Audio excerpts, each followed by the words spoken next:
Jalannya yang bener bagaimana sih? Jajanin orang kaya. Jajanin orang kaya, oke. Kasih duit orang kaya. Karena begini, menurut mental state dari kita, dari conscious kita, dari kesadaran kita, anjir orang kaya aja gue jajanin. Percuma sekarang banyak uang, nggak bebas, nggak happy. Iya. Tapi kalau kamu bahagia setiap harinya, uang pasti ngikutin. Uang pasti ngikutin. Saya bisa lunas 4,3 miliar hutang di Indonesia itu dalam waktu 9 bulan dengan tidak memikirkan hutangnya. Tapi memikirkan fokus apa yang gua kerjakan. Tablok manusia kebanyakan tentang ekonomi ya, finance dah. Betul. Apalagi. Gini aja. Kata paling mujarab, oke? Uang gua nggak akan pernah habis. Uang gue gak akan pernah habis. Doa yang paling mujarab, doa yang paling detail. Doa yang paling detail. Balik lagi tadi ke keinginan kita. Oke. Banyak orang ya Tuhan, ya Allah, ya Robi, berikan saya rezeki sebesar-besarnya. Coy.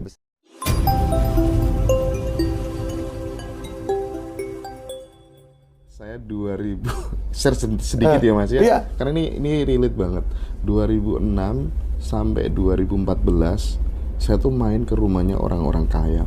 Itu setiap hari jualan majalah, minta donatur panti asuhan segala macem gitu. Dan saya selalu minta didoakan sama mereka semua yang orang-orang kaya itu, Bu doain ya aku nanti supaya bisa kayak bapak sama ibu dan lain sebagainya. Dan beberapa tahun terakhir ini Mas, orang-orang yang dulu doain saya tuh ya secara level kemakmuran saya di atas mereka semua dan mereka sama saya itu bangga gitu loh Mas. Berarti omongan saya kebuktian. Iya bener. Iya bener Mas, aku makanya teringat, oh iya bener juga. Itu, saya selalu pegang ke situ. Kamu pengen kaya, ikutin jejak orang kaya. Kamu pengen misalnya miskin ya, ikutin jejak orang miskin. That's it, simple. Sukses meninggalkan jejak. Jejaknya ada. Tinggal kamu mau nggak. Jadi orang yang salah di sini. You can do it, kamu bisa lakukan. Bullshit. Semua orang bisa ngelakukan. Mau apa enggak? Mau apa enggak? Iya. Mau nggak Mas Hendra sekarang ekstrim kayak saya, sedekah 1 juta per hari? Mau apa enggak? Mas Hendra apa bisa? Bisa. Bisa lah. Nah, tapi mau apa enggak pertanyaannya? Mau Mas. Nah, kan? Nah, bukan masalah bisa apa enggak sekarang itu pertanyaan. Mau apa enggak? Mau. Itu. Bahkan lebih kadang 1 juta. Iya, makanya kan. Kebanyakan orang kan, wah kamu bisa. Oh pasti bisa lah, orang dia nggak cacat. Ya, tapi mau nggak kamu kayak gitu? Oke, jadi kalau misalnya nih Mas, kalau Mas Oke tadi kan bilang dengan sedekah tidak digunakan karena apa tuh namanya pengen jadi kaya gitu. Tapi kalau misalnya pakai teknik itu gitu ya, untuk mancing gitu, yang bener itu jalannya yang bener bagaimana sih? Jajanin orang kaya. Jajanin orang kaya, oke. Kasih duit orang kaya. Karena begini, menurut mental state dari kita, dari conscious kita, dari kesadaran kita, anjir orang kaya aja gue jajanin. Kita langsung naik vibrasi. Nah, Iya bener juga, termasuk kita ya makan malam dinner sama bule-bule gitu, Iya. segala macam itu kan naikkan Boleh aja gua vibrasi traktir. gitu. Iya. berarti gue lebih kaya dari dia. Iya. Padahal misalnya traktirnya cuma sate atau cuma kopi. Sekarang kopi berapa sih? Berapa kopi ini paling berapa? Iya. 45.000, 50.000. Tapi vibrasi yang kita dapatkan, gue bisa ngejajanin kopi dia. Jadi kaitannya sama value. Betul. Value diri, kita mencintai diri gitu ya Mas ya. Betul. Tanpa itu kan Self worth kita di mana? Kebanyakan orang self worth, harga diri itu, wah lu ngehina gua. Tapi mereka merendahkan diri mereka, istilahnya maaf jadi kerja kurir, jadi apa. Padahal self worth mereka itu tinggi. Mereka punya keahlian tertentu dan kemampuan tertentu. Tapi karena mereka menghargai diri mereka di bawah, mereka merasa ya udahlah, gue hanya bisa kayak gini. Gitu. Jangan salah, saya pernah di tempat itu. Oke. Saya masih ada yang belum puas terkait jawaban saya tadi, Mas. Ya. Apa jawabannya Mas Oke Yang tentang mana? pertanyaan saya yang startnya ketika kita berada pada fase titik terendah gitu. Mas Oke tadi bilang ya pokoknya kalau beli apa-apa jangan lihat nilainya tapi worth it apa enggak gitu. Saya ingin ada yang lebih konkret lagi. Gimana sih cara ngubah hidup? Mulainya dari mana? Dari miskin jadi bisa kaya, level kemakmurannya bisa meningkat. Ganti program. Nah itu maksud saya Mas. Ganti Gimana program. caranya tuh? Sekarang program kita apa? Pengen kaya harus kerja keras. ya, harus punya sarjana, harus jadi PNS. Kita programnya seperti itu kan. Tapi kita lihat sekarang, maaf, abang-abang ojek di luar sana, mereka kurang kerja keras gimana? Kehujanan, kepanasan, siang malam keanginan. Kuli bangunan, Mas. Betul. Tuh bapak-bapak tukang beca sampai tua. Iya. Coba kurang kerja keras mereka gimana? Nah, itu kan program belief system, kepercayaan sistem mereka seperti itu, bahwa kita harus kerja keras. Kita harus rubah itu. Yang terbalik gini, kita diajarkan 80-20. 80 di fisik, 20 di pikiran kita. Balikan itu, 20% di fisik, 80% di pikiran kita. Perbaiki program dan kepercayaan yang ada di dalam pikiran kita. That's it. Contoh, misal gini. Oke deh, mulai sekarang program di bawah sadar saya install bahwa saya cukup kerjakan hobi, berkumpul dengan orang-orang yang saya cintai, tapi saya memiliki penghasilan tak terhingga. Seperti itu? Betul. Bisa terjadi? Oke. Ya, saya pernah ngejar uang, saya pernah ngejar karir, saya pernah ngejar keterkenalan, oke? Nah, yang sekarang saya kejar apa? Apa maksudnya? Kebahagiaan, Kebahagiaan. kebebasan. Percuma sekarang banyak uang, nggak bebas, nggak happy. Iya. Tapi kalau kamu bahagia setiap harinya, uang pasti ngikutin, Makanya mantra saya tiap pagi, saya tiap bangun pagi, saya ngelihat ke kaca bilang, I'm happy. Thank you. I'm happy, that's it. Saya bahagia. Ngeset tones, jadi ngeset temperatur di happy gitu. Ya kadang ada gangguan gitu, apalagi maaf ya, di Indonesia itu orang yang nyupir-nyupir itu mereka nggak beradab, oke? Nggak ada peraturan. Maaf, beda sama Amerika. Kalau ngantri ya ngantri. Ya, mau macet segimanapun kita ngantri. Nggak ada yang namanya bahu jalan. Kalau di sini kan, mobil saya aja kesenggol berapa kali sama yang pakai motor. Nah, di situ kadang saya juga keganggu, tapi udahlah, mau gimana lagi. Saya suka ngocehnya, dasar nggak beradab. Maaf, saya orang Indonesia, saya cinta Indonesia, makanya saya pengen ngebantu itu ya. Tapi orang pengen gini, orang pengen merubah dunia, tapi mereka tidak mau merubah dirinya mereka sendiri. Oke, mereka ingin yang terbaik untuk lingkungan, tapi mereka tidak ingin yang terbaik untuk dirinya sendiri. Before you change the world, you change yourself. Sebelum kamu merubah dunia, ganti diri kamu dulu, perbaiki diri kamu dulu. Karena kontribusi diri kamu, kontribusi ke lingkungan kamu nanti semakin lingkungan yang lebih besar. Semua berasal dari kamu. Oke. Mas Uke mungkin kalau ketika mobilnya keserempet atau apa begitu, nggak pernah kan minta uang ganti apa gitu ya? Itu beda lagi. Saya ketabrak 2 kali mobil. Oke. Saya sengaja nuntut pengen digantiin. Oke. Yang pertama saya bawa itu yang nabrak. Oke. Saya Nabrak ya? Saya ditabrak dari belakang. Itu mobil baru. Saya baru 3 hari ya. Ditabrak di jalan pasir sama Grab. Saya sengaja, saya ngotot. Tapi ayo ke bengkel, kamu gantiin papa punya asuransi. Saya nggak mau pakai asuransi, kamu yang harus bayar. Oke? Saya bawa ke bengkel. Wah, anak-anak itu udah pucat, udah gimana. Terus datanglah saudaranya. Pak, gimana Pak kalau saya bayar adminnya aja, Bapak pakai asuransi. Gini aja, dompet kalian keluarin dua-duanya. Saya pengen tahu uang kalian udah berapa. Ada 600.000. Ayo ikut saya. Ada bapak-bapak pakai beca, nggak usah beca. Bapak sini, ini anak-anak mau sedekah. Saya bilang. Itu uangnya sedekahin, saya laporin kecelakaannya ke asuransi. Saya nggak ngambil seperak pun. Itu yang pertama. Yang kedua kali di daerah BSD Jakarta saya ketabrak lagi sama kurir. Oke. Sampai bosnya datang. Bosnya, Pak, saya nggak punya uang gini-gini, pegawai saya banyak. Udah nggak apa-apa. Ini setelah estimasi itu kerusakannya hampir 9 juta. Mau ganti mau gimana? Ini 9 juta. Udah Bapak aja ke asuransi. Nggak mau diganti apa enggak? Pak, saya nggak punya uang berapa kamu? Ke bosnya. Ada apa paling 1 juta? Ambil uang 1 jutanya, saya bilang. Dia ambil uang 1 jutanya. Saya nanya ke satpam, Pak, ada masjid atau gereja yang lagi diperbaiki apa enggak? Oh ada Pak, masjid sebelah sana katanya. Itu Chinese. Saya bawa ke masjid, suruh sedekahin itu uang. Saya ngomong ke DKM-nya, ini dua ini nabrak mobil saya. Tapi saya bilang mereka punya uang berapa, silakan uang gantinya diambil untuk ngebangun masjid. Saya selalu kayak gitu. Saya senang kasih pelajaran dulu, tapi paham. Kayak gitu, mereka takut dulu, udah gimana mau gimana, tapi ya udah ini kita sedekahin kita gitu. Jadi akhirnya yang pertama nabrak saya itu saya suruh push up itu anak-anaknya.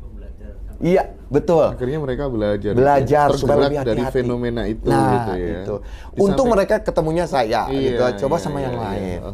Di samping hati-hati juga kan, aku disuruh sedekah mikirkan orang lain juga ya. Betul. Dan mungkin dari situ menjadi titik tolak kebangkitan mereka. Betul. Titik balik keberhasilan mereka gitu. Oke. Keren edukasi yang halus. Dan ketika kemudian ini Mas Oke, ketika kita sudah berada hasil misalnya meningkat gitu ya Mas Oke selalu kemudian menggerakkan banyak penonton, banyak orang gitu untuk kamu harus lebih ekstrim lagi kalau sudah dapat banyak. Betul. Gitu. Di channel YouTube-nya kan gitu sih. Iya. Apa sih nama channel YouTube-nya biar teman-teman tahu? Oke Indo Channel. Oke Indo Channel. OCKE Indo Channel. Oke Indo Channel ya teman-teman, jangan lupa ya. Oke, itu gimana Mas? Jadi gini, kebanyakan orang sudah punya hasil, mereka itu nyaman. Atau mereka yang lebih parah mereka lupa. Gimana mereka sampai ke titik itu? Kalau saya hidup itu nggak ada yang rata. Hidup itu kalau nggak ke atas ke bawah. Kamu mau ke atas, kamu harus ada effort. Oke, misalnya Mas Hendra asal dari mana? Dari Tuban, Jawa Timur. Dari Tuban ke Jakarta, pakai bis. Sekarang dari Jakarta mau ke Singapura, nggak bisa naik bis, harus naik pesawat kan? Iya. Berarti tambah ekstrim kan transportasinya. Oke. Nah, sama kita juga, kalau kita sudah mencapai titik tertentu, misalnya gue dapat nih 100 juta, udah dapat nih keinginan gue 100 juta. Yang gue pakai untuk dapetin 100 juta ini, misalnya gue pakai sedekah 1 juta. Nah, sekarang pengen 10 juta, pengen 1 miliar, tinggal 10 kali lipat kan. That's it, simple, multiple. Kalau pengen ngegulung, langsung praktik Mas. Iya, langsung praktik Mas. Gak usah kebanyakan teori, langsung praktik aja. Iya, betul. Oke. Keren. Semakin punya hasil, semakin ekstrim. Oke, sip. Itu aja. Ini jadi pelajaran penting buat teman-teman semuanya. Ya mudah-mudahan ya. Mas, kalau misalnya orang lagi banyak hutang Mas, bagaimana cara nge-trigger Mas Oke kepada peserta seminar, sahabat-sahabat terdekatnya, supaya kemudian dia tetap masih punya semangat hidup gitu ya. Apapun boleh hilang, tapi harapan tidak boleh hilang. Nah, itu gimana caranya biar orang yang berada pada fase titik terendah karena banyak hutang ini bisa bangkit sampai kemudian dia surplus berkelimpahan gitu. Gimana Mas? Dari pengalaman saya dulu ya. Nanti ada pengalaman salah satu orang teman dekat saya gitu ya, orang dekat saya gitu. Saya dulu itu waktu bangkrut itu di Indonesia itu hutang sampai 4,3 miliar. 4,3 M. Saya dapat konsep seperti ini. Hutang saya pikirkan tetap harus dibayar, tapi saya stres. Hutang tidak dipikirkan tetap harus saya bayar. Setidaknya saya punya ketenangan. Hutang tidak kita pikirkan, tetap harus kita bayar kan, itu hutang. Oke. Tapi kalau yang pertama tadi stres ya? Stres. Oke, siap. Coba Mas Hendra pikirin hutang. Waduh, ini jatuh tempo tanggal segini. Akhirnya pusing sendiri. Iya, benar. Nah, kan kita kayak udah ngeset gue bakal nggak punya duit tuh tanggal segitu. Iya. Nah, saya itu nggak pernah mikirin hutang. Sedangkan saya besar karena pinjaman dari bank. Saya dipercaya semua other people's money, uang orang lain. Saya itu ngebangun bisnis. Uang bank semua.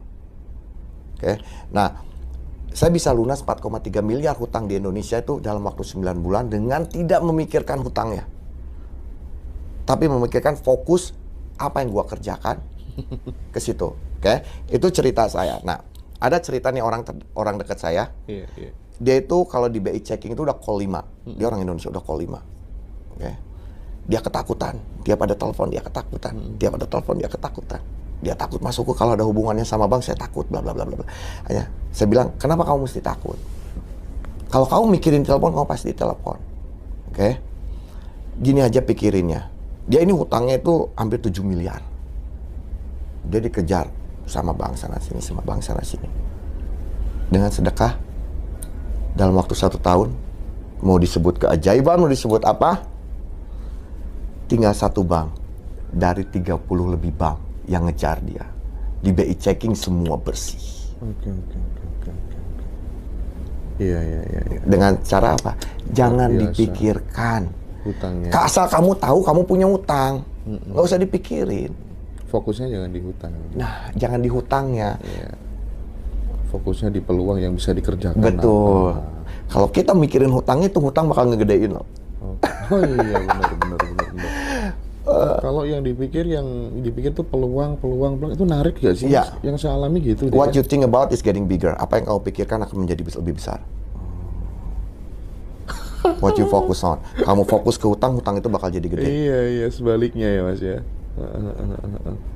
Mas Oke, ketika sudah berada di fase tingkat kemakmuran tertentu begitu, tetap tidak meninggalkan investasi untuk kepentingan diri, ilmu dan lain sebagainya, meskipun bayar berapa, kelas segala macam. Begitu nggak dulu? Betul. Sampai detik ini pun saya bayar untuk kelasnya master kelas Tony Robbins sama Bob Proctor itu 35.000 per tahun. Untuk VIP-nya. 35.000 sekitar dolar. 700 juta per tahun. Gila. Saya dulu itu waktu ngebangun diri saya ke seminar itu sebulan 3 kali sampai 4 kali. Saya tuh jarang pulang. Saya pernah seminar 1 tahun nggak pulang-pulang. Dari seminar 1 ke seminar lain, ke London, ke Dubai, kemana. Hanya untuk ngebangun diri. Karena saya ingin berada di kelompok-kelompok tertentu. Itu. Saya nggak pernah investasi yang terbaik apa? Investasi ke diri sendiri. Investasi ke bisnis bisa rugi, bisa bangkrut, bisa apa. Tapi investasi ke diri sendiri, kalau itu ilmu sudah jadi habit, udah nggak akan ada yang bisa ngerampok. Saya suka gini, saya suka tantang. Saya suka nantang, bukan nantang siapa. Kalau saya dibangkrutin lagi, kasih saya HP sama laptop. Saya bisa lebih besar daripada sekarang. Karena apa? Karena ilmunya masih udah ada. Oke, itu gue banget tuh. Ilmunya masih ada. Ibarat kita kemanapun itu udah pegang kompasnya. Betul. Iya. Kasih HP sama laptop, udah saya bisa. Lebih besar dari yang sebelumnya. Istimewa. Luar biasa. Oke. Nah, kemudian ada nggak sih Mas tanda-tanda ketika goal itu akan terwujud gitu, bisa dikenali nggak ciri-cirinya seperti layaknya sebelum hujan ada mendung terlebih dahulu gitu Mas? Goal kalau mau terwujud nggak akan ada tandanya. Nggak akan ada tandanya. Kayak gini ya, ada saying itu, ada perkataan di Amerika itu kayak gini. Duit ini nyumputnya di mana sih dulu? Karena kalau sudah datang begini, nggak akan berhenti. Secepat kita sekarang, saya juga dulu, anjir perasaan 9 bulan kemarin saya masih makan mie, sekarang saya punya rumah depan-depanan sama orang yang saya ketok dulu. Yang dulu saya punya VW Kodok tahun 98, sekarang punya BMW, punya Jaguar dalam waktu 9 bulan. Itu datang bertubi-tubi. Kalau udah datang itu datang. Kalau kerannya udah rusak, itu air bakal ngocor terus. Yang salah jangan diberhentikan.